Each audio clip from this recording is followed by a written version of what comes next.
Hola, mi gente, soy otra vez con Hear Our Voices, escucha nuestras voces. Hoy estamos con Micaelis. Hola, Micaelis, ¿cómo estás?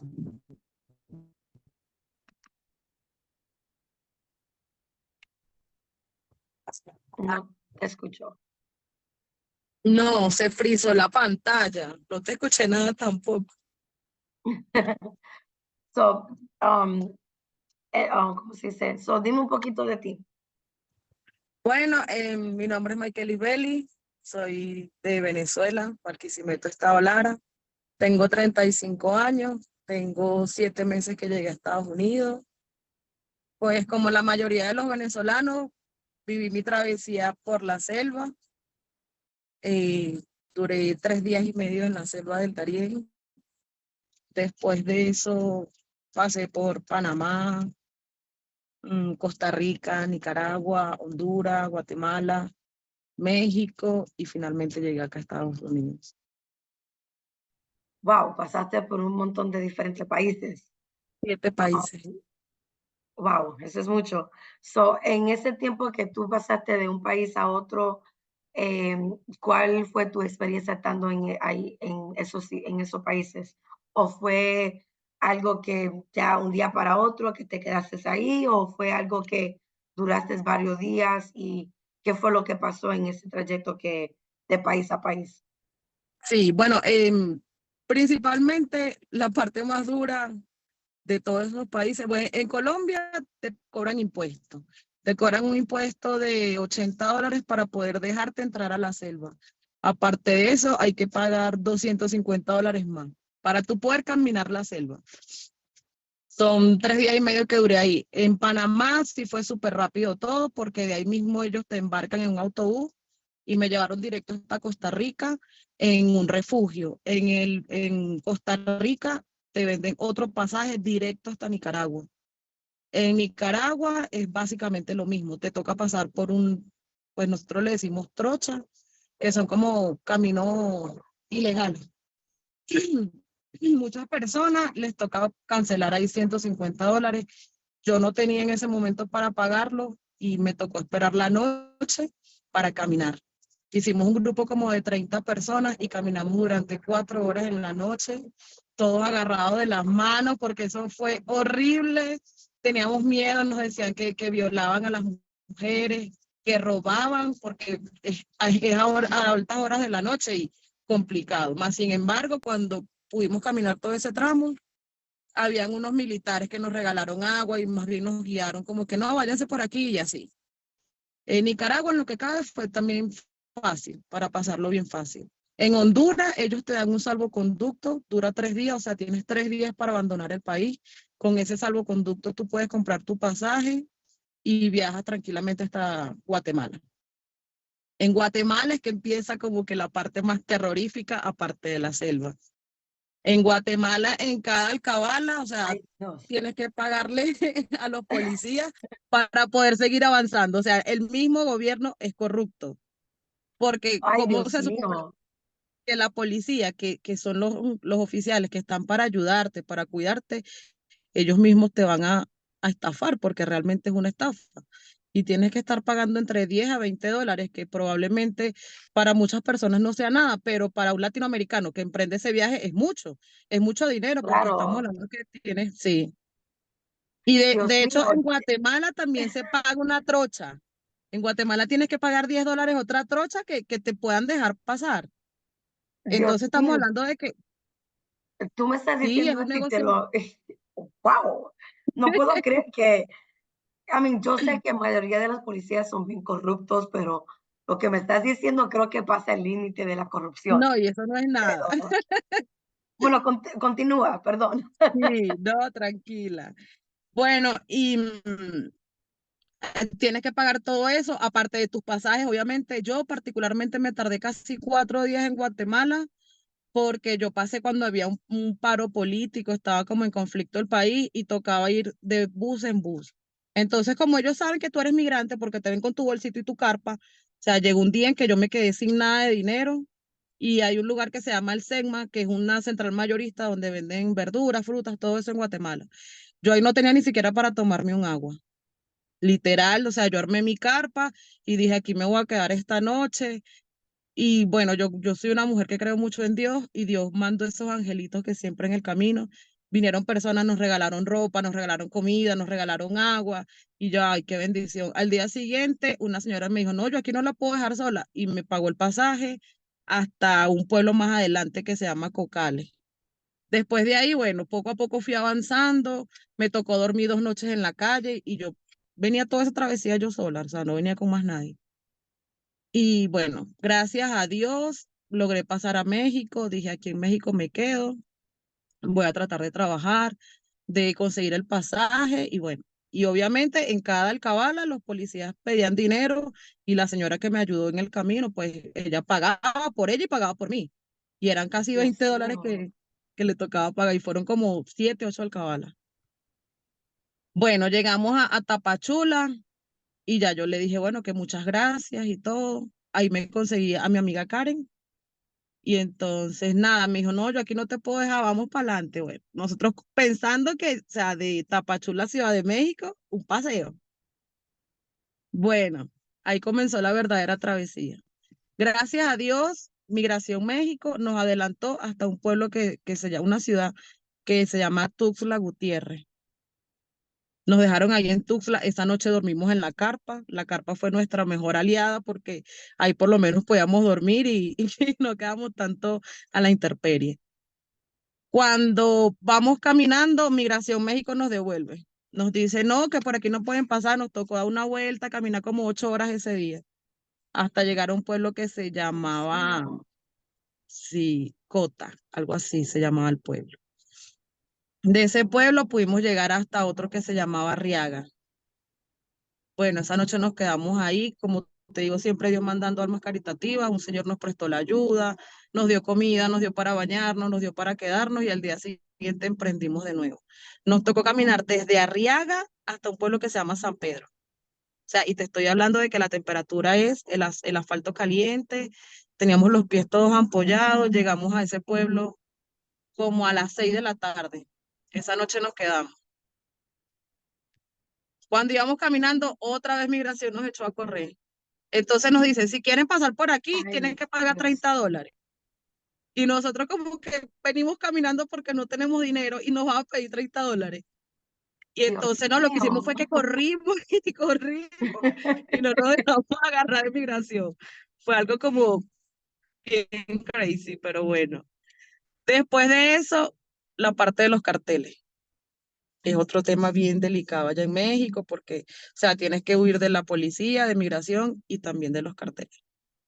Entonces ellos pretendían que Espera, uno avanzaba, sí. espérate un momentito. Cuando tú dices carteles, explícanos un poquito qué es eso. Son como bandas delictivas de crimen organizado y todo eso. Ellos se dedican al tráfico de personas, secuestran. O sea, no es por hablar mal de la gente de México, porque la verdad México, yo estuve 25 días en México y así como hay gente buena, también hay gente muy mala. Okay. Y esa gente no tiene compasión de que sean mujeres solas, de que tengas comida o no tengas, de que sean niños. Ellos no ven eso. Ellos lo que les interesa es que tú pagues. Es Entonces sí fue prácticamente como, el dinero sí, lo que le literal. importa. O sea, Okay. el migrante pasa por muchas cosas hasta llegar acá porque la verdad sí, es un negocio lo que tienen con nosotros, literal. Y si saben que tú tienes a alguien que te reciba acá en Estados Unidos, pues más rápido se aprovechan de eso porque te revisan el celular. Te revisan el teléfono y si ven un número de Estados Unidos, empiezan a extorsionar. La tenemos secuestrada y no la vamos a soltar hasta que tú no pagues. Algo así. Y Wow. bueno, Pues, entonces es muy fuerte. México es una travesía completa. O sea, y sé de familias enteras que la han secuestrado y la verdad, o sea, yo gracias a Dios no tuve como eso por lo que yo venía solo. Yo le decía, pero ¿qué te voy a dar si no tengo dinero? Más bien ayúdame tú a mí, porque yo no tengo dinero. I mean, yo he Y escuchado bueno, en muchísimas, México, o sea, yo me tardé 7 días cruzando 6 países y en México me tardé casi 8 días cruzando un solo país por las mismas trabas que le van poniendo a uno en el camino. Bueno, caminamos como durante 4 días México, aproximadamente.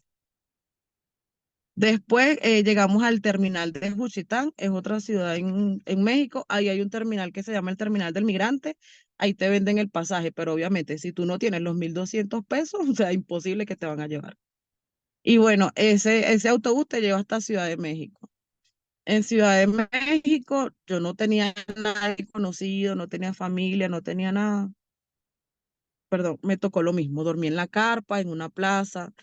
Ahí llegaron unas personas bien tomadas que decían, ay, estos venezolanos que vienen a hacer lo malo y se siente mucha xenofobia en México cuando tú no tienes a nadie que te reciba, no tienes como ese resguardo.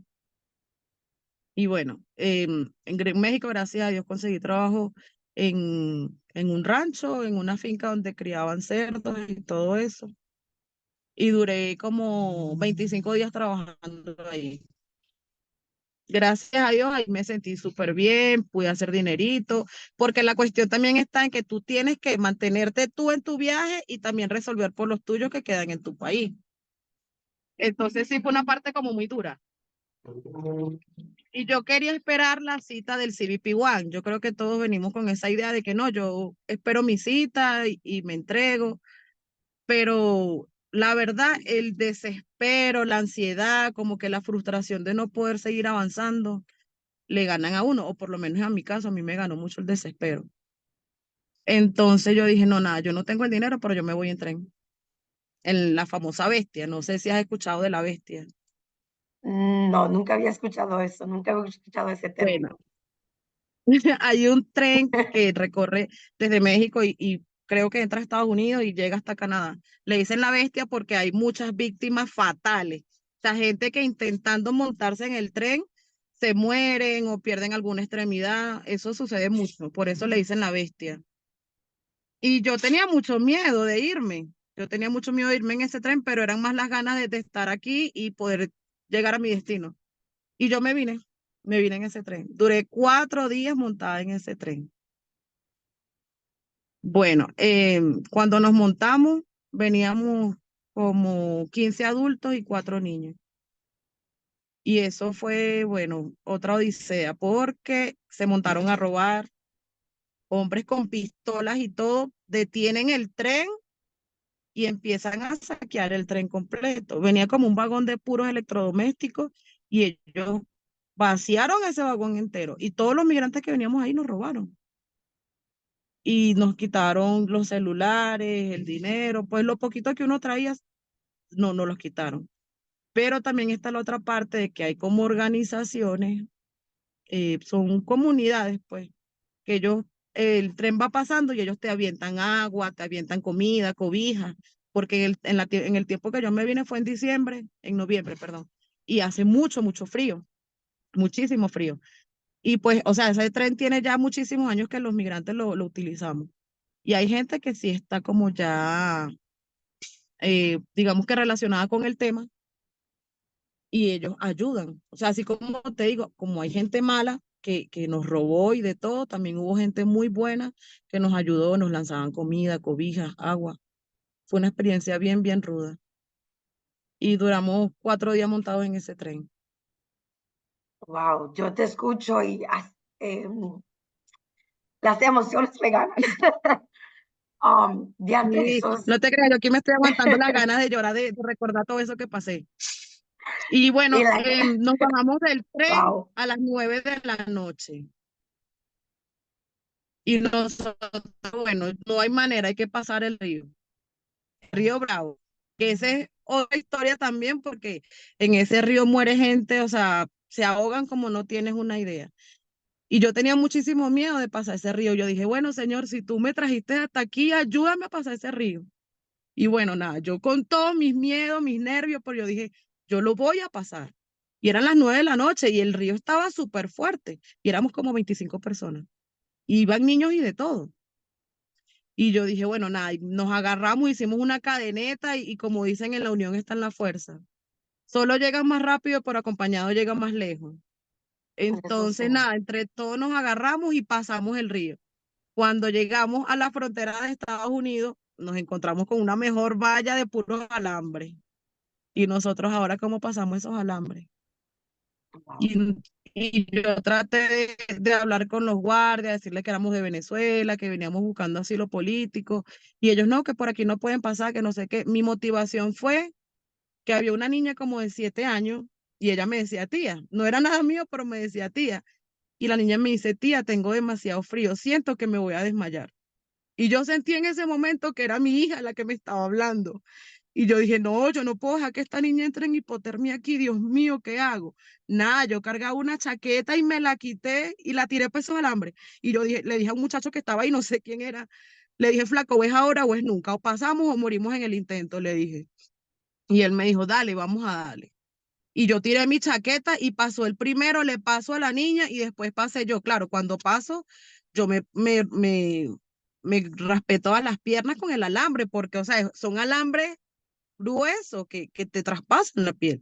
Y de hecho, a mí en las piernas me quedaron todas esas marcas. Y cuando logré, cuando por fin logramos pasar, que dijimos, bueno, ya estamos de este lado de la tierra, por así decirlo. Bueno, nos empezaron a hacer el proceso y todo eso. Lo único que yo hice fue que le mandé un mensaje a mi hijo. Le dije, papi, ya pasé el río, estoy bien, no te preocupes. Yo creo que me van a dejar detenida. Cuando yo pueda, me comunico contigo. Mira, fueron 14 días que yo duré detenida en migración. Y con el miedo, porque ahí nadie te dice nada. En esa parte también siento que juegan mucho psicológicamente con los migrantes. Porque tú no ves la luz del día ni ves la noche. Ellos te tienen ahí, de hecho, cada 2 horas te paran para limpiar la celda. Llegó un momento en que habíamos 120 mujeres en una celda, dormíamos 2 y 3 mujeres en una colchoneta. Sin contar que, bueno, o sea, nos trataban como la parte humana se les olvidaba mucho a ellos, ¿entiendes? Nos veían literal como unos delincuentes cuando uno viene es Wow. buscando un asilo político porque las cosas en tu país no están bien. Yo reconozco que sí hay venezolanos que han hecho cosas muy malas, pero también hay otros que hemos hecho cosas muy buenas y que sentimos que de cierta parte podemos aportar nuestro granito de arena en este país. Bueno, todos los días salía gente, entraba gente, uno se los llevaban, que se lo llevaron para la federal. Y tú escuchas tantas cosas que tu mente también empieza como a traicionarte, a pensar si voy a poder, no voy a poder. Me hicieron el temor creíble, gracias a Dios con mi versión, yo lo pasé, con todo lo que me Espérate, pasó en México. dijiste temor terrible. ¿Qué es eso? Creíble, temor creíble. ¿Qué es eso?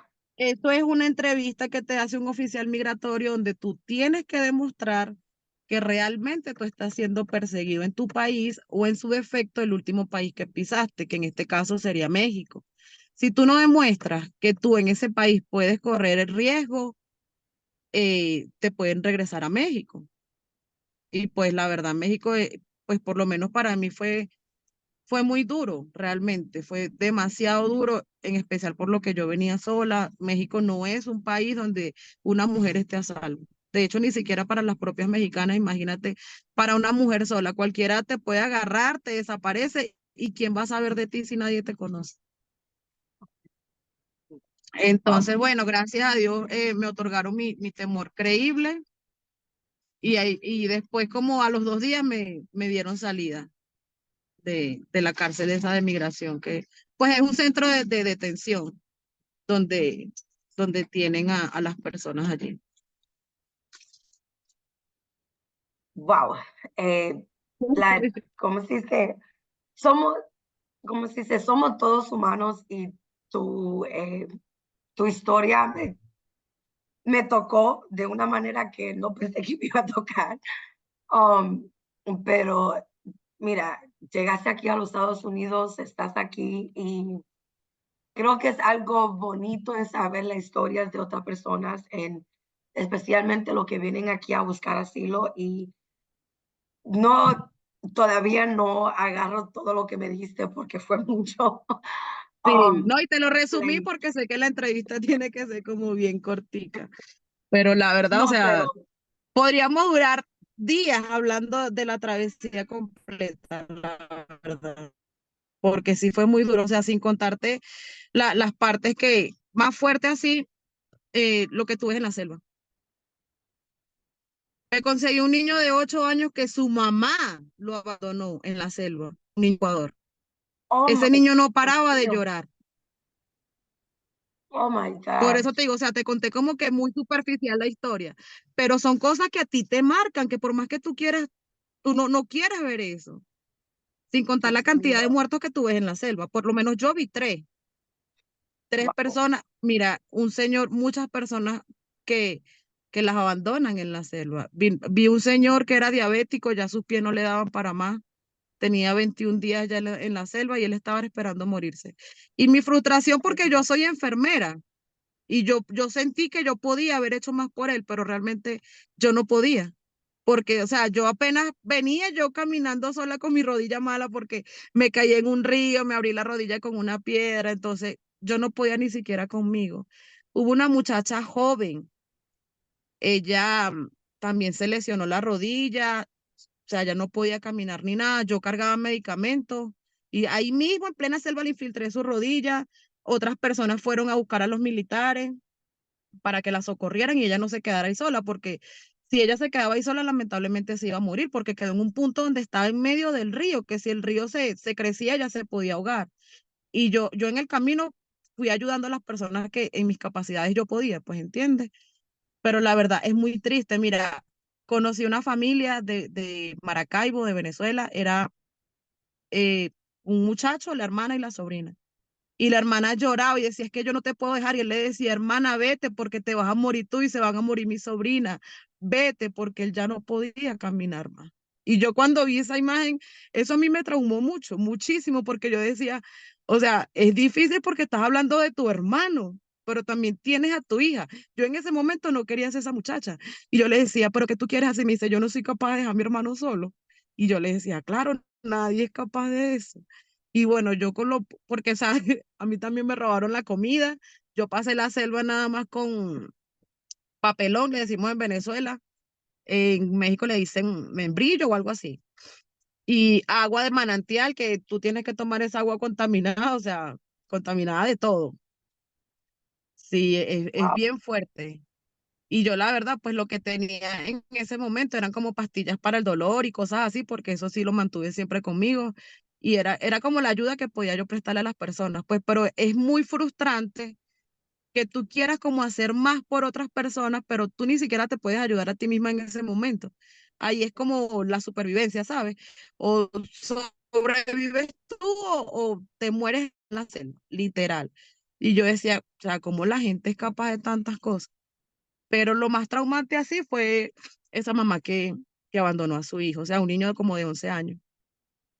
Y que Wow, gracias a eso Dios, es. pues hay un pueblo que se llama Bajo Chiquito, que ya es el último pueblo cuando sales de la selva. Ahí, entre todos, le pagamos el pasaje al niño, lo llevamos a la ONU de Panamá, porque como allá sí hay organizaciones y todo eso, entonces ellos iban como a dar con la mamá para poder enviar al niño de nuevo a Ecuador. Porque imagínate, o sea, ¿quién abandona un hijo? Y en esa Wow, circunstancia. eso es algo que yo no lo puedo creer, que una persona vaya y dé a su hijo así por así. Wow. Sí, Eso hasta me tocó a mí, porque yo también tengo hijos y no sí, sé, no tengo la capacidad de dejar a un niño así botado por querer hacer algo así. No puedo. la A mí, verdad aunque que yo sí, soy nacida aquí, pero como quiera, no tengo esa capacidad. No, es algo sí, que no lo puedo creer. sí, es muy dura esa situación, la verdad que sí, o sea. Y por eso es que te digo, o sea, yo cuando llegué aquí a Estados Unidos, lo primero que hice fue como buscar ayuda psicológica, porque fue como tan traumante todo lo que pasé y literal en tan pocos días, o sea, son cosas que yo con 35 años en mi vida nunca había visto, nunca había vivido, nunca había pasado. Y de repente fue como un choque porque viene todo eso que tú como que ya va, o sea, necesito asimilar todo lo que está pasando, pero con la misma adrenalina y con todo eso, tú no asimilas nada. Cuando yo quedé detenida y fue cuando yo empecé como a analizar todo, y yo, ¿en serio yo pasé todo eso? O sea, como que ni siquiera me la creía, ¿entiendes? Porque, o sea, son vivencias bien duras. Sí, entonces, ¿saben?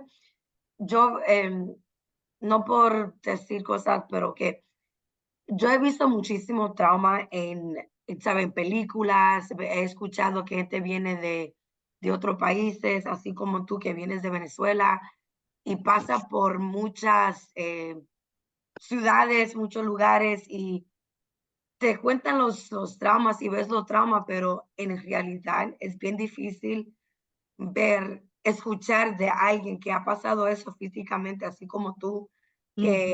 y no, que me diga lo que me dijiste y que es algo bien chocante, bien, es un shock.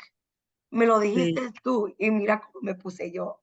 Las lágrimas se me salieron y sí, es algo bien diferente. Todo el mundo te puede decir una versión, mira, yo pasé por esto, yo pasé por aquello. Yo no físicamente pasé por un albergue, estaba sin apartamento, no tenía dónde ir y todo el mundo pasa por diferentes situaciones, así como pasaste tú, así como pasé yo. Y si tú no te cuentas, no vas a saber. Y tu historia me tocó de una manera que no pensé que me iba a tocar, como dije anteriormente. sí. Um, es algo que no pensé escuchar, en verdad. Um, ¿Cómo se dice? Ya que me contaste todo eso y ya que estás aquí, eh, ¿cuál es tu manera de ver las cosas ahora? Como Pues tienes ahora ya que estoy, 7 meses, ¿no? sí, pues ya que estoy acá en Estados Unidos, lo principal ahorita, lo que estoy haciendo es que quiero hacer todas las cosas bien. Entonces estoy con lo del asilo político. Pues la verdad he escuchado que hay muchas personas como que sí salen beneficiadas con ayudas y todo eso. Yo hasta el momento no he tenido ningún tipo de ayuda, pero sigo, tú sabes, buscando la forma de poder resolver todo eso. Creo que vale la pena, la verdad. Eh, Hay una parte muy dura que es tener a los hijos lejos. Entonces, hay muchas personas que se traen a sus hijos, pero yo pienso que no es el camino para traérselo. Ahora que estoy aquí, yo digo, ¿por qué no me la traje? En su momento yo me la hubiese traído, pues a mi niña más pequeña, pero tampoco quería que pasara todo eso. Y es muy duro estar aquí porque Estados Unidos es un país donde sí o sí tienes que trabajar. Tú no tienes que esperar que, ay, no, que el gobierno me va a dar la comida, que el gobierno me va a dar un alquiler. No, tú tienes que salir y trabajar porque a eso fue que tú viniste. Y aquí no te da tiempo de deprimirte, aquí no te da tiempo de decir, no, hoy estoy muy triste y no voy a hacer nada. No, si estás triste, pues levántate, esfuérzate y hazlo el doble, porque con Eso tristeza sí, tú no vas a salir adelante. Entonces hay que hacerlo, pues hay que hacer las cosas correctamente. em, Estamos en un país de oportunidades. Yo pienso que aquí, literal, la persona que se tira a la calle es porque quiere, porque tú aquí buscas la forma y cualquier persona que todavía no tiene el permiso de trabajo, ok, no lo tiene, pero tú puedes hablar con tu vecino, vecino, le limpió la casa, le limpió el jardín, le lavó el carro, buscar maneras. ¿Entiendes? Como de también resolver. Mientras te llega tu permiso de trabajo, que obviamente tienes que hacer esa inversión, hay que pagar el permiso de trabajo, hay que hacer el papeleo, hay que hacer las cosas legalmente, porque tú viniste a este país buscando oportunidades, y si las oportunidades a veces no se dan, tú tienes que crearlas. Tienes que salir todos los días a la calle y ver qué puedes hacer. Si no sé hacer esto, me las ingenio. Yo tengo un talento, no sé, yo puedo hacer tortas, puedo hacer arepas, puedo cocinar, puedo bañar perros, lo que sea que yo sepa hacer, intentar de hacerlo. Que en algún momento todo va a cambiar, la situación va a mejorar. Claro, yo apenas voy a tener 7 meses en este país, más sin embargo, como te digo, he hecho las mil y un cosas y gracias a Dios me ha ido bien. O sea, siento que valió la pena todo lo que pasé. eso veo. No sé si me llegas a contar al principio la razón por qué tú saliste de Venezuela. Pues principalmente fue porque yo soy del partido opositor, es un partido que se llama Acción Democrática y toda mi familia forma parte de eso y yo no sé en qué yo estaba pensando cuando conocí al papá de mi hija. Bueno, y todo pasó como muy rápido, entonces él vivía en una ciudad y yo en otra, nunca tuvimos así como una relación formal. Cuando yo me entero ya a los años, él y yo nos habíamos separado y todo, él formaba parte de un grupo que se llama Tupamaro. que es un grupo que apoya al gobierno y es un grupo delictivo, o sea, es como un partido político, pero ellos ponen sus reglas, ellos tienen armamento, ellos hacen lo que ellos quieran y ellos nunca van a ir presos. Entonces él empezó a molestar y a molestar y a molestar y yo reiteradas veces lo denuncié como orden de restricción, orden de alejamiento, que por favor ya me dejara quieta porque ya él y yo no éramos nada. Fue tanto así que él a lo último lo que hizo fue que incendió la casa que yo tenía. Entonces tuve que salir yo rápido de allí, mandar a mis hijos a Colombia, o sea, dejarlos en Colombia y yo venirme para acá, pues. Entonces, mis hijos ahora están en Colombia y esperando todavía el pasaporte, hacerlo del parol, todo eso. Y lo peor es que en Venezuela, o sea, con todo el antecedente que tenía, era para que por lo menos a él lo hubiesen metido preso o algo, ¿no? Él está en Perú. Él está en Perú tranquilamente, Ay, viviendo su Dios vida. mío. Sí, entonces es una parte bien, bien fuerte allá en Venezuela, porque, o sea, yo no estaba tan mal tampoco como decir, no, que yo me tengo que ir porque es que no aguanto la situación, no, todavía yo podía resolver un poquito, pero ya estamos hablando de que estaba en riesgo mi vida y la de mis hijos, de hecho él me amenazó a mi hijo. Él pegó a mi hijo contra la pared y le metió la pistola en la boca y todo, y me decía, te lo voy a matar, te lo voy a matar. Y yo le suplicaba, yo, por favor, Carlos, no lo hagas. Y yo lloraba, o sea, fue un tema muy duro porque mi niña le decía, papá, suelta a mi hermano, suéltalo. La niña apenas tenía 7 años, por Dios. Y él no le Ay, Dios importó hacer todo eso mío. delante de la niña. Y mi niña le No, pedía que por favor soltara a su hermano. Y es algo que mi niña todavía recuerda. Hay veces que ella me dice, mamá, yo voy a dormir, yo todavía veo que Carlos le mete la pistola a mi hermano en la boca. Y yo le ay, digo, Dios mamá, mío. no, eso solamente es una pesadilla, eso no pasó. Entonces, por eso te Pobrecita. digo, o sea, te conté como la travesía por encimita, como decimos en Venezuela. Pero también es Wow. muy frustrante que yo nunca quise salir de mi país, o sea, yo era feliz en Venezuela, con mi familia, mi profesión, mi carrera, todo. Y te lo juro que me ha dado muy duro esa parte, o sea, estar sin mi familia, recibí el año primera vez sin mis hijos, primera Navidad sin ellos. Fue una parte muy dura, ¿entiendes? Pero era quedarme allá y arriesgarme que ese hombre me matara. Y peor aún que me matara a mis hijos. Wow. Eso es impresionante, Dios mío. No, todavía tengo el shock. Y Wow. es muy duro todo eso lo que uno Es, pasa. es increíble. No, no tengo ni palabras para, para decirte que hiciste a lo mejor, la mejor cosa que pudiste hacer en salir, en buscar ayuda, en tratar de hacerlo por tus hijos. Eh, no, yo no supiera qué hacer en una situación así. Um, no lo creo. En verdad es algo que, wow, como te digo, estoy en shock. No Sí, tengo palabras ni, wow, solamente wow. Pero sí te digo que veo que eres muy fuerte, eres una mujer bien valiente, eh, para pues salir de una situación así de violencia doméstica y que al final y al cabo no hagan nada. ah, mm, y es alguna corrupción, como lo habíamos dicho antes, y eres, eres grande, una persona inmensamente grande, tener toda la valentía de salir, de venir aquí y tratar de hacer una vida alejada de tus hijos porque es bien duro y bien difícil de hacerlo. Y mira, te quito mi gorro completamente. sí, gracias. Um, ¿Hay algo que quieras decirle a la persona que vea este podcast y que un mensaje o algo?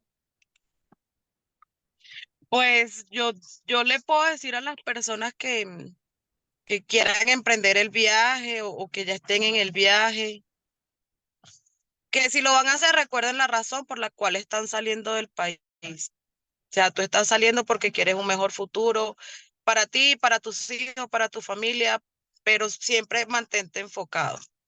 vas a pasar cosas muy duras, muy difíciles, entonces de tener mucha fortaleza, tanto física como mental, porque hay cosas que probablemente sí te afecten mucho. Entonces hay que tener como que esa fortaleza de poder seguir luchando para que puedas alcanzar tus metas. Traten siempre de hacer lo correcto, de hacer lo bueno. Eso es muy difícil hacerlo, pero sí se puede hacer. La recompensa siempre va a venir de Dios o de lo que tú creas, el universo, el destino, la vida, en lo que cada persona crea. Pero siempre haciendo lo bueno van a llegar cosas buenas. No vayan a salir del país y quieran venir a hacer lo malo porque lamentablemente por una persona que haga mal nos etiquetan a 10 que queremos hacer el bien. Entonces como que siempre tengan eso de que si voy a migrar, voy a salir, voy a dar lo mejor de mí, voy a crecer como persona, van a crecer mis finanzas, voy a alcanzar mis metas, mis sueños, todo eso. Pero no salgan con la idea de que voy a llegar a Estados Unidos y me voy a hacer millonario. No, aquí hay que trabajar muchísimo y obviamente pues tiene que venir también enfocado en eso. Aquí las cosas no son de gratis, que como la gente dice, que, que yo llego y voy para el refugio y me dan todo. No, las cosas no son de gratis. Las ayudas son temporales. Si vas a salir a trabajar, grábate eso. Y ya no puedes venir con esa mentalidad de que, bueno, yo voy y hago lo que yo quiero. No, aquí hay leyes, hay normas, hay que cumplirlas y acatarlas. Si no, pues quédate en tu país, quédate en tu país y así puedes hacer lo que quieres. Wow, ese es un mensaje bien bonito que acabas de decir. Sí. Wow, eh, wow, estoy estoy sin palabras, estoy en shock, en un tremendo shock en todo lo que me acabas de decir y es algo bien, obviamente como lo dices antes, es bien difícil ver todo lo que tuviste en ese poco tiempo que pasaste entre país a país, la noche que pasaste ahí. um, no, no pensé que era tan difícil, era tan traumático. um, y me dijiste algo que impactante, algo bien fuerte, ver todo lo que tú me dijiste y tú viéndolo es algo que no creo que mucha gente pueda pasar algo así. Sé que me dijiste que sí buscaste, ¿cómo se dice? Algo psicológicamente para poder Sí, ayudarte. ayuda psicológica, ajá. Sí, ¿todavía estás en eso o no? Sí, todavía sí, porque, o sea, hay momentos en que la verdad como que me bajoneo muchísimo y digo, sí vale la pena estar aquí, como que me dan ganas de regresarme, pero no, yo digo, aquí tengo que seguir luchando. Y más que todo porque, o sea, hay momentos en que yo soy una persona muy empática y entonces hay momentos en que siento que recuerdo siempre a ese señor que te conté, el de los pies, que él era diabético y ya sus pies no le daban para más. Y yo decía, Dios mío, ese pudo haber sido mi papá.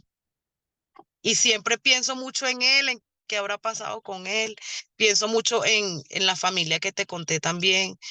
Y ya han pasado casi 8 meses desde que yo viví eso y siempre lo recuerdo.